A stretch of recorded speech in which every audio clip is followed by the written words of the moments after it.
Bueno, les doy la bienvenida.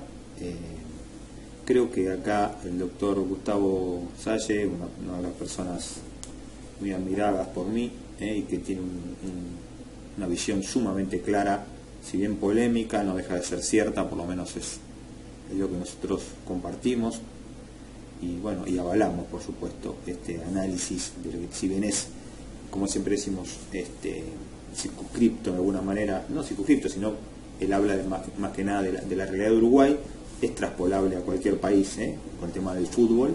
Creo que cualquier país es lo mismo, así que pero que tengamos en cuenta, creo que hay una muy buena descripción de lo que es el fútbol y lo que son los íconos en el fútbol y cómo nosotros nos relacionamos en ese sentido, ¿no? Como nuestra vida en función de esos íconos. Así que bueno, los dejo en algo realmente magistral lo que hizo el doctor acá y bueno, a ver qué les parece. El fútbol y todo lo que lo rodea y contextualiza es una actividad multifacética. Por lo tanto, puede ser analizada desde muy diferentes perspectivas, áreas, visiones. Nosotros vamos a tratar de encarar la audición de hoy observando y analizando el fútbol como lo que su esencia indica, que es lisa y llanamente ingeniería de manipulación de masas. Para eso fue creado el fútbol. No es casualidad que el fútbol haya nacido en Inglaterra, allá por 1863. Menos casual es que el fútbol sea una creación francmasónica, es decir, una creación de la masonería. Que conste, amigos, este es un dato histórico, es un hecho objetivo, no es un invento conspirativo del doctor Gustavo Salle. Más allá de que muchos de quienes me están escuchando jamás hayan oído que efectivamente este deporte, esta actividad, sea una creación masónica, cualquier libro de historia les puede aportar el dato de que el 26 de octubre de 1863 se establecieron por escrito las reglas del fútbol. Se constituyó la English Football Association. La reunión se desarrolló en la Francmaçons Taverns, la taberna de los francmasones, que queda en Queen Elizabeth número 11 de la City de Londres. Allí en el encuentro surgieron distintas concepciones de cómo organizar este deporte, que después se constituyó sin duda en el deporte más difundido a nivel planetario y que hace explotar las pasiones de la gran masa que observa, que es espectadora, meramente espectadora, como también las pasiones de los protagonistas principales del evento, del deporte, el futbolista. Aunque hay, por supuesto, todo un conjunto de protagonistas accesorios que hoy por hoy son los más importantes. No es casualidad, pues, que al igual que el idioma inglés, que al igual que el gran poder financiero de la banca británica, que luego será la banca anglosajona sionista masónica, domine tenga esa vocación de dominación.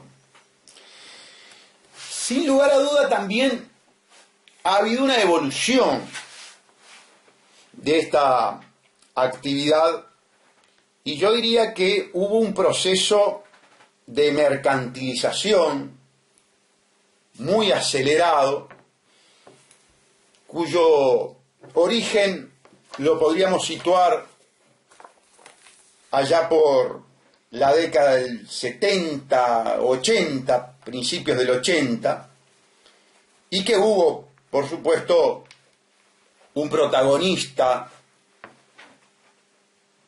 masón importantísimo en esta mercantilización y proceso también, por supuesto, de putrefacción del fútbol, que fue João Havelange, ¿verdad?, que gobernó los destinos de la FIFA desde 1974 a 1998.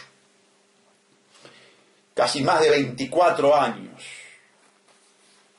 Tampoco es casualidad que la gran corporación del fútbol, la FIFA, esté ubicada institucionalmente en Suiza, donde está el Banco Internacional de Pagos, que comparte muchas cosas en común con la FIFA. Por ejemplo, tener prácticamente una inmunidad total frente a los tribunales. La inmunidad de la FIFA recién fue afectada cuando por razones estratégicas había que dar un golpe en su interior y producir una alteración de los mandos medios. Solo cuando el poder fáctico de la matriz imperial quiso atacar a la FIFA para ese golpe interno, se produjo la intervención de los tribunales. Y Uruguay no es ajeno a esa situación, por el contrario, y quien les habla tuvo una muy minúscula participación en la verificación de la impunidad, yo diría de la inmunidad del fútbol, hasta cuando la matriz imperial quiso. Nosotros presentamos denuncia por la situación del fútbol. ¿Se acuerdan cuando la intervención del expresidente Mujica en el tema del fútbol para beneficiar al empresario Paco Casal, que amenazó con sacar la policía de los estadios, que tuvo injerencia directa en toda la problemática de la AUF? Estaba obviamente de por medio el tema de los derechos de televisación. Hicimos la denuncia penal correspondiente, la cual fue rápidamente archivada. Después, el mismo fiscal y la misma juez que habían archivado la denuncia de un simple ciudadano uruguayo tuvieron que efectivamente instruir toda la putrefacción, todo el push en el que se maneja el fútbol a nivel mundial y a nivel nacional. Como instrumento masónico de manipulación de las masas, allí deberíamos acudir al auxilio de sociólogos y psicólogos sociales para que con mayor autoridad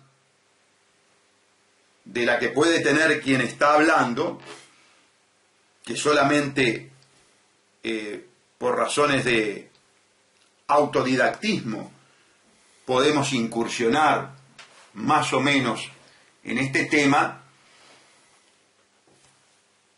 es dable constatar que el fenómeno genera una reacción emocional muy especial en quienes viven el espectáculo. A lo largo de la historia, por supuesto que este tipo de espectáculos ya se utilizaban como elementos de alienación de masas. Pan y circo es una muy transitada, conocida y harto repetida frase que se refiere nada más y nada menos que a la manipulación de masas que hacían los emperadores romanos y ya antes el propio Senado, para distraer a la gente de los temas importantes, de los temas estructurales, que eso sí determinan su vida cotidiana, determinan su futuro, determinan su propia existencia. Entonces se utilizaba el enfrentamiento en el Coliseo. Primero fueron los gladiadores, luego se pasó al espectáculo de los cristianos luchando contra las fieras. En fin, no es nuestra intención remontarnos a la historia del Coliseo. Lo que sí es intención de quien les habla, demostrar que esta manipulación y de que esta canalización, que bien puede llamarse alienación, precisamente en psicología, la canalización de ciertas fuerzas, de ciertas energías, de ciertas inquietudes hacia determinadas actividades subsidiarias, ajenas a aquellas que tienen la virtualidad causal de esa actividad, el factor etiológico de esa actividad, se llama alienación. Es decir, desvío la energía del individuo, la canalizo hacia otras actividades que las que verdaderamente tienen la fuerza gestacional. Y nadie puede rebatirme, si estudia los fenómenos del fútbol vinculados a los centros de poder, de esta función de alienación, de esta función de distracción, de esta función de generación de una cortina de humo que le impida ver otras cosas importantes. Yo les dije que teníamos que ir despacio en este análisis. Yo sé que se suceden en el pensamiento de ustedes una cantidad de fenómenos y de hechos históricos que ustedes ya están recordando por los temas que estamos tocando. Yo sé que ya ustedes están pensando en cómo las dictaduras de Argentina y de Uruguay compraron al corrupto masón de Avalanche para hacer los campeonatos en el momento que el terrorismo de Estado cobraba a sus víctimas. El problema, ¿saben cuál es, amigos? Que ahora las víctimas del terrorismo de Estado, cuyos gritos ante la tortura estaban eclipsados por los gritos de la parcialidad que festejaba el triunfo de los sendos campeonatos, esos hoy son los que siguen utilizando de la misma manera que utilizó la dictadura al fútbol, como elemento de distracción. Tiene muchas funciones el fútbol, en esta ingeniería masónica de manipulación de masas. Está el componente corporativo que mercantilizó y lucra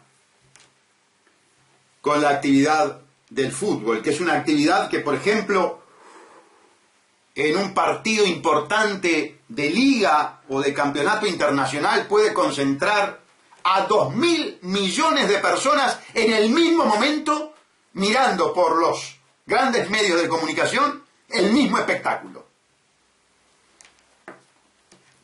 Un fenómeno que con la tecnotrónica al servicio de la dominación, para eso fue creado todo este arsenal tecnotrónico, y así está confesado por el propio Sibiu Brzezinski y otros estrategas militares de primer nivel de los Estados Unidos.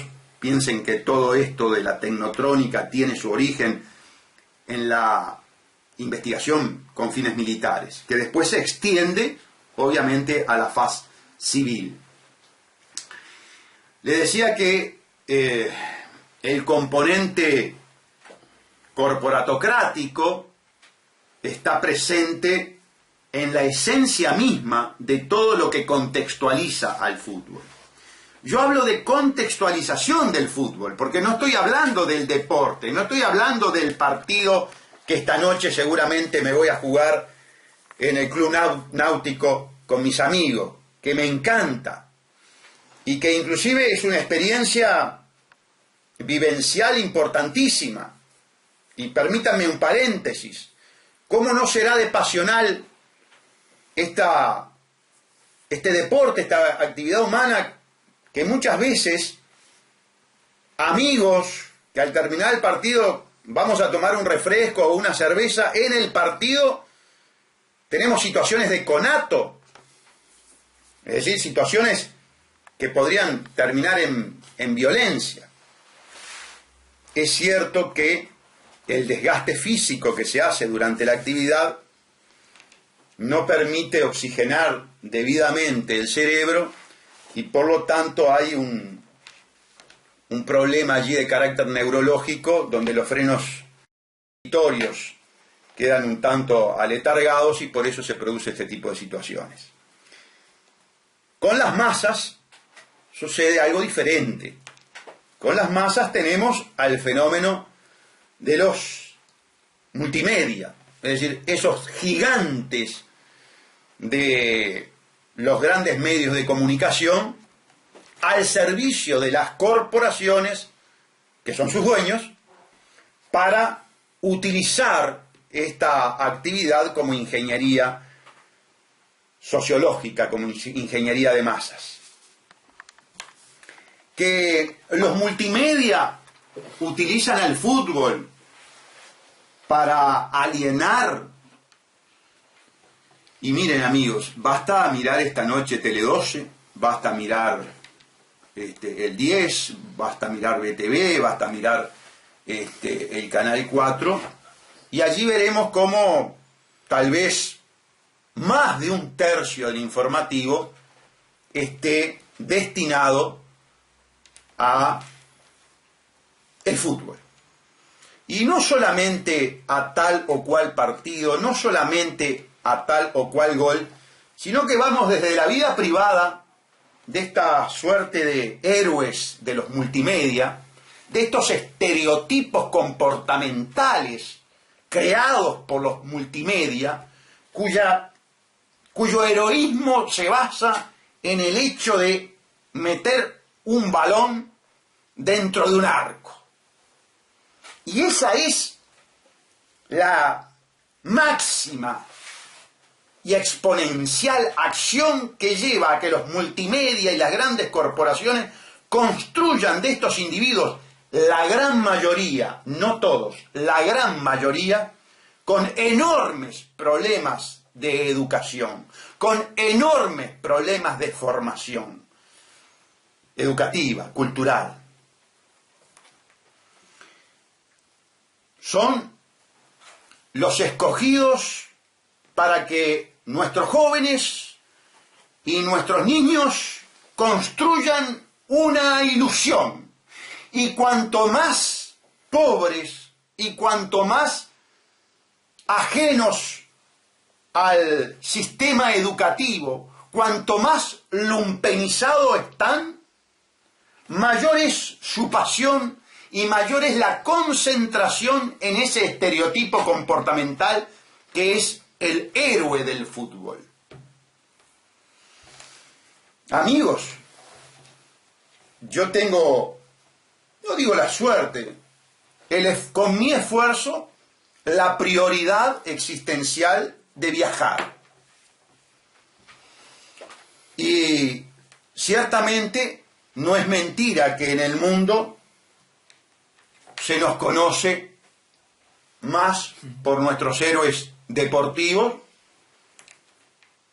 como puede ser en su momento, como pudo ser en su momento Forlán, como lo es ahora Luis Suárez, en menor medida Cavani, pero por supuesto que el país se conoce más por esos, vuelvo a repetir, estereotipos comportamentales que por otro tipo de individuos. Quiero aclarar, por supuesto, no tengo absolutamente nada contra estos deportistas. Ellos están inmersos en el sistema.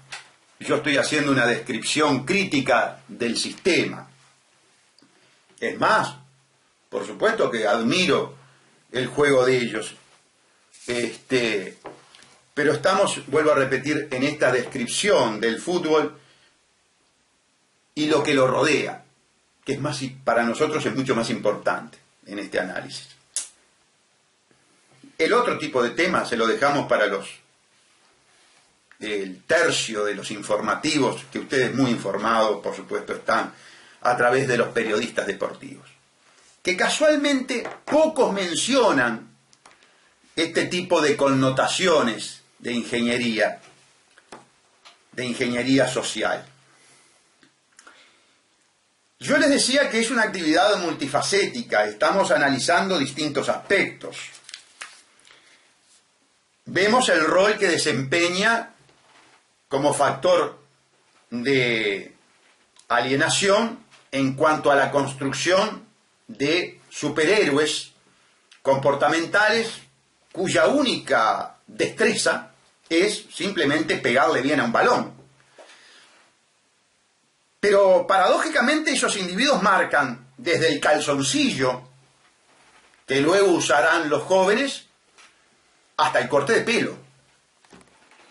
Es decir, hay toda una construcción en base a, yo diría, aspectos superficiales, aspectos meramente superficiales. Jamás el deportista es utilizado, o muy rara vez es utilizado, no jamás, no. Me han venido a la mente situaciones en las que han protagonizado hechos que implican exteriorizar valores, pero son la excepción, convengamos que son la excepción. No quiero ser injusto, quiero recordar, por ejemplo, a Forlán en temas de UNICEF, quiero recordar a Suárez en temas de salud de algunos niños que ha ido a visitar, por eso no quiero ser injusto, pero si comparamos esas actitudes desde el punto de vista cuantitativo, desde el punto de vista de los tiempos que he insumido con las otras actividades, que son las actividades dedicadas a las corporaciones y al estereotipo superficial, son muy excepcionales. Pero de a poquito vamos llegando al epicentro del tema. Y el epicentro del tema, amigos, es, por supuesto, el de las grandes corporaciones. El de las grandes corporaciones incentivando la ingeniería de manipulación para los grandes negocios envueltos en corrupción. Y en esto yo quiero ser claro, porque ustedes, los pocos que sintonizan esta audición, la gran mayoría de los uruguayos están sintonizando audiciones deportivas, donde no se hablan de estas implicancias, tienen que saber que el fútbol es caldo de cultivo de la actividad criminal, de las corporaciones y de los grupos mafiosos. Yo diría, es el nicho más importante por donde se canaliza el lavado de dinero de la corrupción y del narcotráfico. Y vaya que Uruguay lo sabe.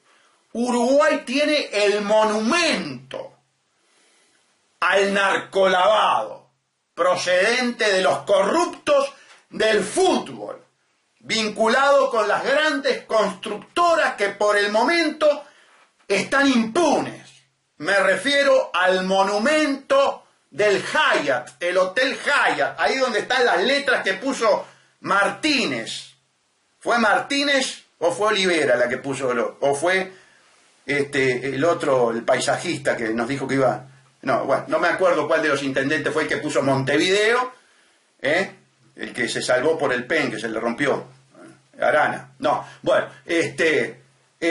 Montevideo, ahí tenemos el Hotel Hyatt, que vuelvo a repetir, investigado muy, pero muy lentamente por la justicia del crimen organizado, monumento del narcolavado y de la corrupción del fútbol. Vamos a una pausa y seguimos. Vinculación del fútbol como nicho, como caldo de cultivo, como ámbito para el desarrollo de las actividades ilícitas de las mafias corporativas. Y vaya que Uruguay sabe de ese tema. Y ahí vamos a la vinculación de las mafias, de la cleptocorporatocracia, como me gusta decir a mí, ¿verdad? De las corporaciones ladronas, de las corporaciones criminales, con los gobernantes criminales, con los gobernantes corruptos. Qué casualidad que uno siempre ve en el fútbol mezclado al político. No es casualidad, es causalidad.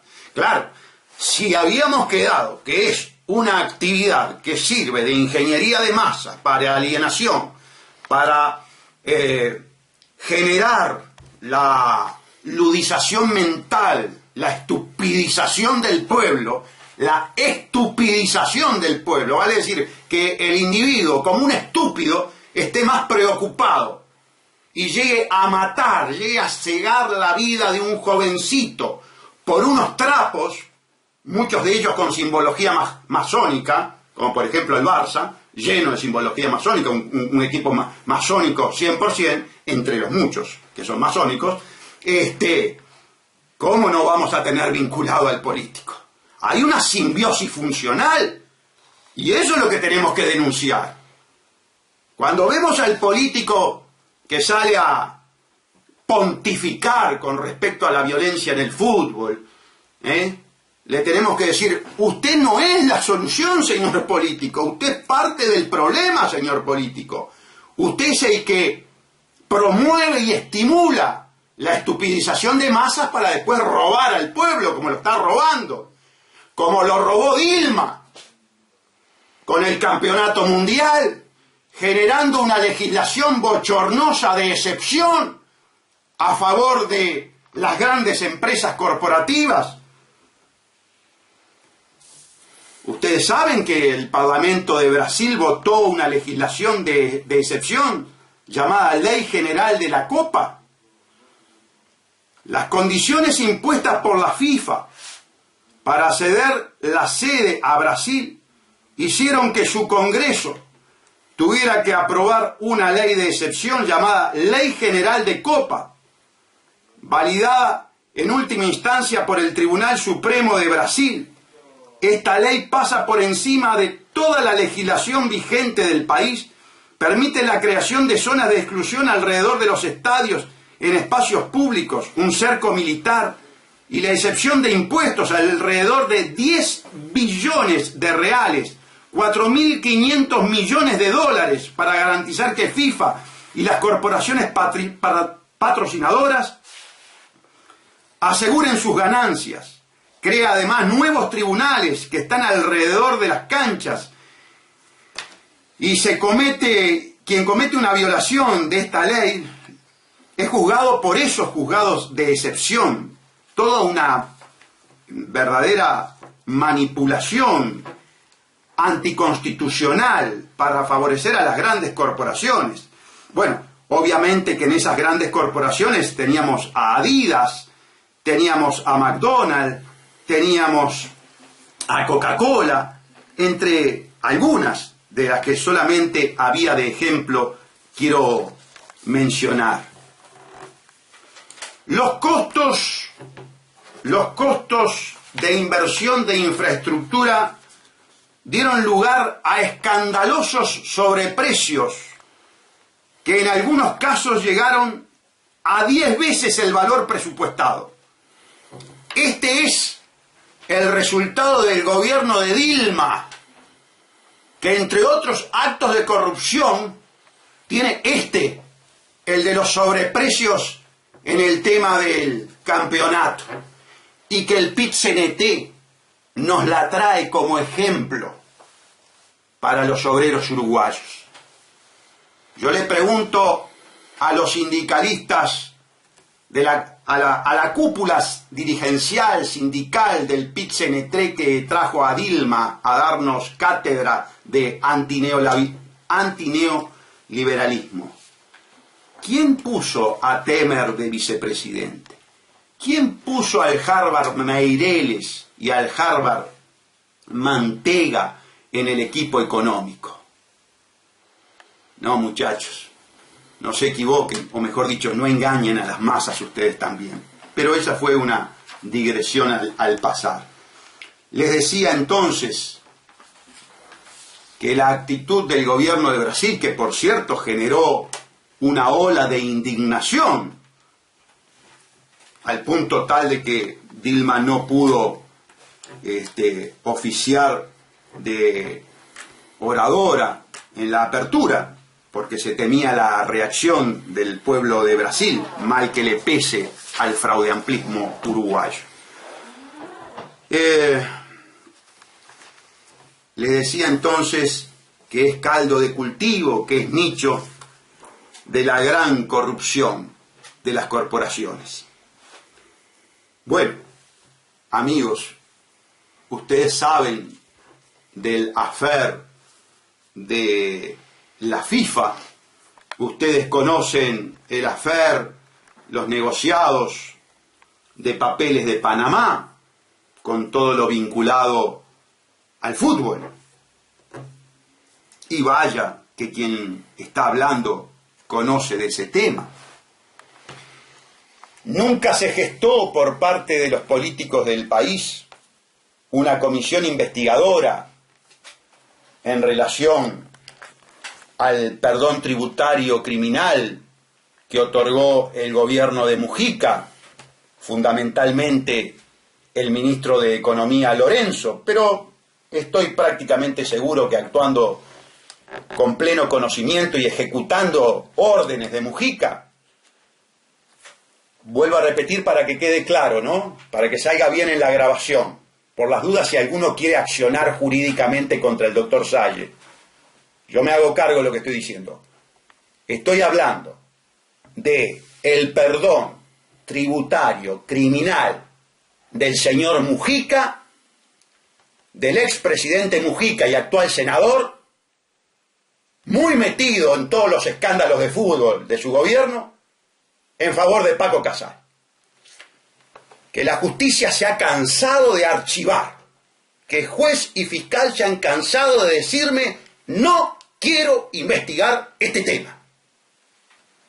Y no ha habido un solo político en este país que haya ido al Parlamento y que diga yo quiero una comisión investigadora para saber por qué el gobierno de Mujica privatizó la función pública tributaria para perdonar millones de dólares al empresario deportivo Francisco Casal.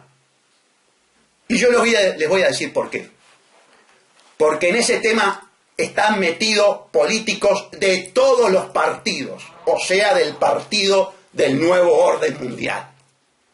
Tiene que ser un extraño, un tercero a la actividad política y, por cierto, a la actividad futbolística, el que diga y el que pida en vano, en soledad y absolutamente ninguneado por todo el periodismo alcahuete del gobierno y de la actividad alienante del fútbol, el que vaya a un juzgado y haga la denuncia, asumiendo los riesgos que implica meterse en el nicho de la corrupción. Por el contrario, los grandes estudios jurídicos, los profesorones de la facultad, que los genuflexos de la FEU adoran, son los que están detrás y asesorando ese pacto criminal. Son los que hoy le prometen impunidad a los empresarios de la construcción, enlodados en el narcolavado. Si esto es así, amigos, observen cuán deslegitimado están el presidente, el ministro del Interior, el subsecretario que salió diciendo disparates, lo venía escuchando recién en la radio, para hablar de los problemas del fútbol. ¡Cuán hipócritas son! Señor Vázquez, usted, su hermano y el ministro son parte del problema. Jamás podemos esperar la solución de quien es parte del problema. Y eso es lo que sucede. Ante la muerte de un joven y la ola de actos mafiosos que vive el país, vinculado a la criminalidad político-futbolera, hay que hablar claro.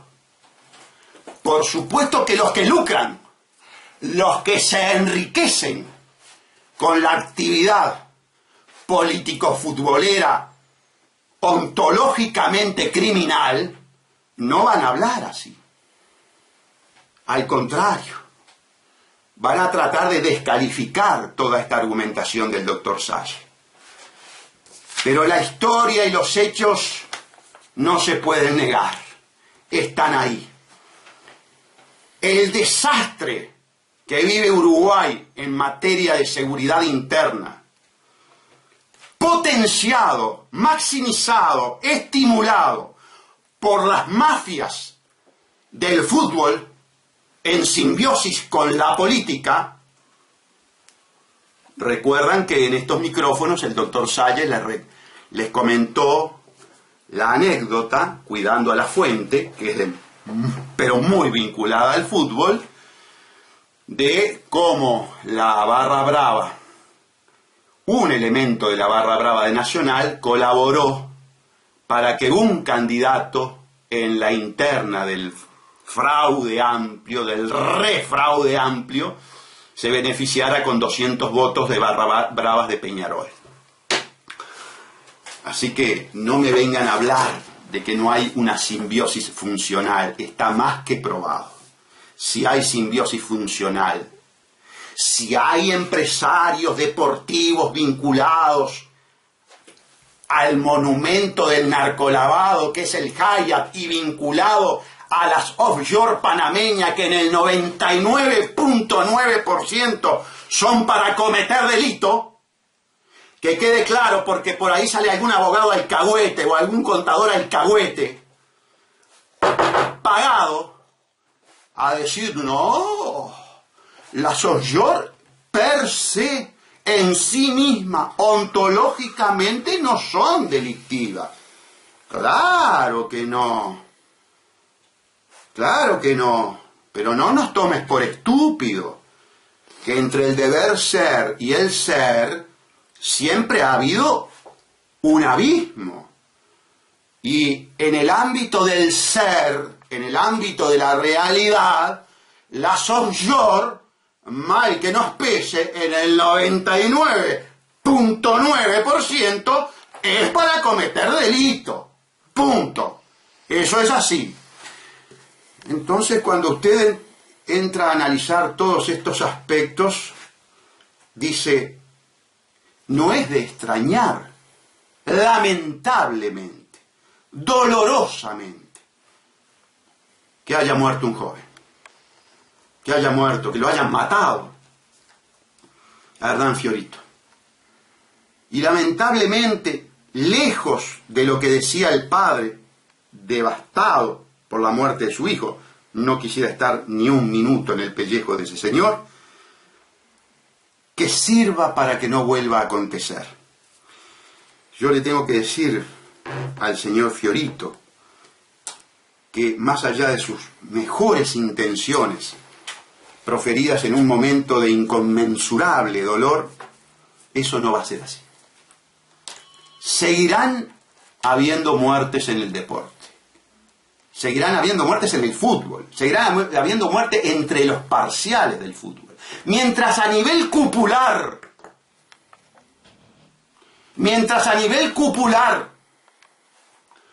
los que lucran, los que delinquen con cuello blanco a través del fútbol, miran cómo las masas lumpenizadas, efervorizadas por los multimedios que controlan las corporaciones, se matan por un trapo, se matan por, en definitiva, si una pelota entra o no entra en un arco.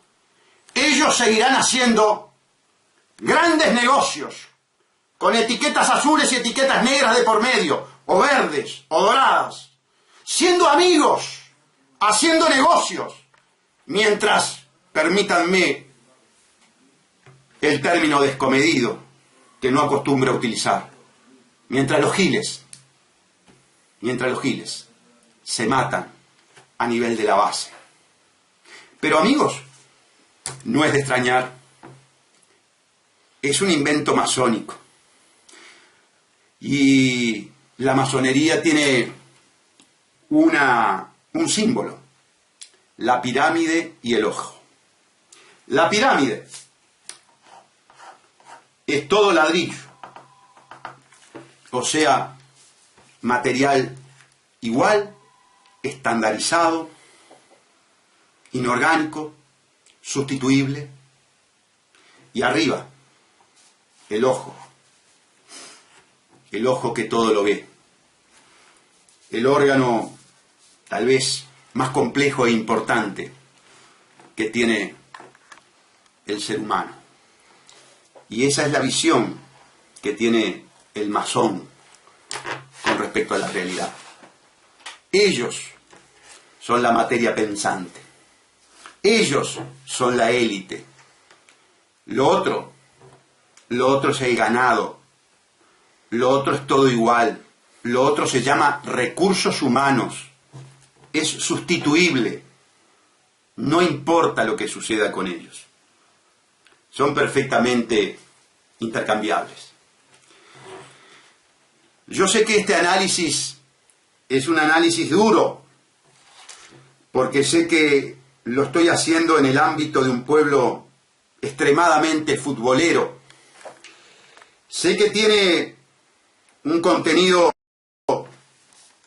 yo diría, peyorativo para aquellos fanáticos del deporte. Pero nuestro compromiso es con la lealtad, nuestro compromiso es con la sinceridad. Nuestro compromiso es decir lo que subjetivamente entendemos está pasando. No nos creemos dueños de la verdad, simplemente obramos con lealtad y decimos lo que pensamos sin ningún tipo de ataduras ni condicionamiento. Si hay una simbiosis funcional entre lo político y lo futbolístico, si es caldo de cultivo para que las corporaciones hagan negocios, si los multimedia de los medios están preocupados por estimular esta actividad de alienación, es muy difícil que exista clima, que existan medidas políticas para terminar con lo que está sucediendo. ¿Y saben qué, amigos? Estas campañas de manipulación están dirigidas fundamentalmente ¿a quién? A la gran masa. Y hoy el Uruguay presenta una gran masa lumpenizada. Miren, ustedes van a encontrar un trabajo de hace unos pocos días, y sale un editorial hoy en el diario El País, con respecto a la situación de nuestra juventud. ¿Y por qué quiero hablar de juventud ahora que estoy hablando de fútbol? Porque les quiero decir que quienes protagonizaron los hechos que llevaron al asesinato de Hernán Fiorito eran jóvenes. Y cuando uno observa las parcialidades en las distintas tribunas, con cánticos agresivos, con cánticos provocadores, observa juventud. Porque es importante ¿qué? Es importante tener distraída la juventud. ¿Por qué? Porque los viejos decrépitos que nos están gobernando les están confiscando el futuro. Y no pueden permitirse que los jóvenes observen como viejos decrépitos de tercera les están confiscando el futuro y sellándoles la vida. Y para que los jóvenes no puedan observar eso, para que no reparen en que un ministro de Economía inepto, que en una corporación internacional le pegaban una patada en el trasero y lo echaban, como es Astori, por sus confesiones de ineptitud, esté diciendo que necesita 1.800 millones de dólares por año para poder seguir viabilizando, funcionando, manteniendo activo al país. Esos jóvenes que mataron por un trapo son los que van a pagar este brutal déficit que está acumulando un gobierno de ineptos, una caquistocracia, gobierno de los peores. A esta altura ya con 58.000 millones de dólares de préstamos que van a pagar estos jóvenes, que además son los jóvenes que abundan en la periferia del país, en la periferia de Montevideo. Y permítanme la lectura de esta.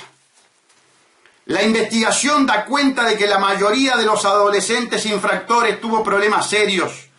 Perdón, voy a ir más arriba. Uno de los últimos trabajos en este sentido fue reseñado hace unas semanas por el semanario Búsqueda. Es una investigación del sociólogo Luis Eduardo Moraz, hecha en el libro Los enemigos de la seguridad, desigualdades y privación de libertad adolescente. Allí se señala que los adolescentes que cometen delitos provienen mayoritariamente de los municipios A y D de Montevideo. En esos municipios están barrios como Cerro, Casabó, Pajas Blancas, Paso de la Arena, Los Bulevares, Mangas, Piedra Blanca, Casaballe o El Borro. Se trata de las zonas de Montevideo en donde se dan las situaciones de pobreza y marginalidad más graves. La investigación da cuenta de que la mayoría de los adolescentes infractores tuvo problemas serios de repetición y abandono de los estudios. Moraz señala que hay dificultades de aprendizaje que no fueron correctamente diagnosticadas ni atendidas como lo imponen para estos casos las normativas vigentes. Amigos, durante decenas de años, desde que soy niño, escuché a la intelectualidad de izquierda hablar de la relación causal, de la relación etiológica entre la pobreza, marginación, falta de educación y criminalidad. Y una vez que los travestidos, traidores, corruptos, llegaron al gobierno, ¿qué hicieron? Profundizaron la brecha, estructuralizaron la pobreza, la marginación y la fractura social. Escuchen bien, estructuralizaron, vale decir, lo dejaron como estructuras, como columnas inamovibles que sustentan al sistema todo. Eso es el asistencialismo que arbitra en nuestro país el traidor cuan asqueroso Partido Comunista Uruguayo. Traidor cuan asqueroso Partido Comunista Uruguayo. Ustedes, los comunistas del Uruguay, son responsables de la estructuralización de la pobreza. No me extraña, porque a lo largo de los años, el estudio, la investigación, me permitió comprobar que ustedes, como lo demuestra ahora el Partido Comunista Chino, también fueron una creación de la gran banca internacional. ustedes fueron la bidimensionalidad que las élites quieren generar. Ustedes fueron parte de la acción-reacción. Y China es el ejemplo de la acción-reacción.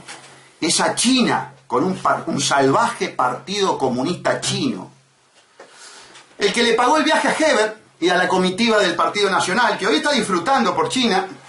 Así, Hebert está disfrutando por China, y Karam de Artigas también, el intendente que lo bajaron del avión. Entonces, los chinos, que de bobo no tienen un pelo, por supuesto, un partido además penetrado por una indescriptible corrupción la de China, y penetrado, por supuesto, por los grandes capitales anglosajones sionistas masónicos, invita al Partido Nacional subsidiariamente el premio Consuelo por no haber ido en la comitiva. Y el Partido Nacional, por supuesto.